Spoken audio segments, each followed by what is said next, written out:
Ya, Praposat Surya bersama Halim, Zizi dan Syira. Right. Dan juga untuk mengetahui anda, lagu Berduit Suria FM belum lagi ke udara. Kalau Belum mungkin lagi. yang Belum. terlupalah lagu apa lagu Berduit, sebenarnya lagu ini merupakan lagu berduit anda ya. Selagi ada waktu, Okey.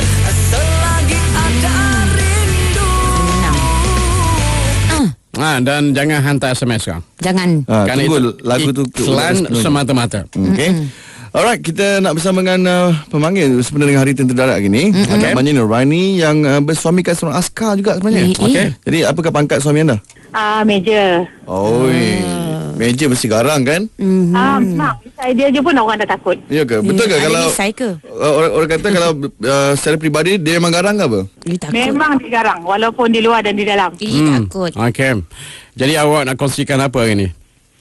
Okey, pengalaman saya sebagai isteri kepada tentera. Memang kita teraturlah dalam masa dan keadaan Disiplin. kita, ya.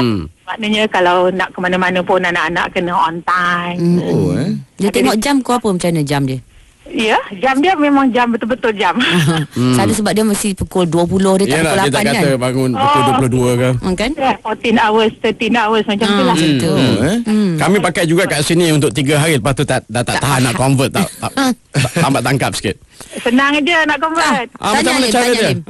Campur je 12. Lepas pada pukul 1 tu campur 12. Nak campur tu Nak letih campur. tu. Awak tahu lah si fail 12 tu kami fail. Ya. Okey, apa Pukul dia? 17 pukul berapa? 5. Pandai pun Zizi. Alah je. Pukul 22 pukul berapa? Alamak. Dia kata campur 12 tadi saya ingat. 10 lah. 10 okey. Ya. Okey. Pukul 23.52 pukul berapa? Jawab sendiri. DJ kena jawab. 11.52 lah. Okey. Jadi hari ni awak nak nyanyi lagu patriotik ke apa? Okey. Awak mesti tahu sebuah lagu kan orang ini? Membakar semangat suami sebelum Ada tak tinggalkan lagu awak. yang kelakar-kelakar sekarang ni? Saya nak lagu Si Baju Hijau. Okey, Alright. cepat. Si baju hijau di perbatasan. Hey. Okey. Peluru tak bermata.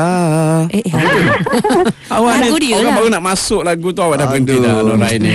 Tapi tak apalah, terima kasihlah atas lagu tu ya. Sebut nama abang. Haji Wan Mansur bin Haji Wan Omar. Hormat. Kilat kasut. Terima kasih ya.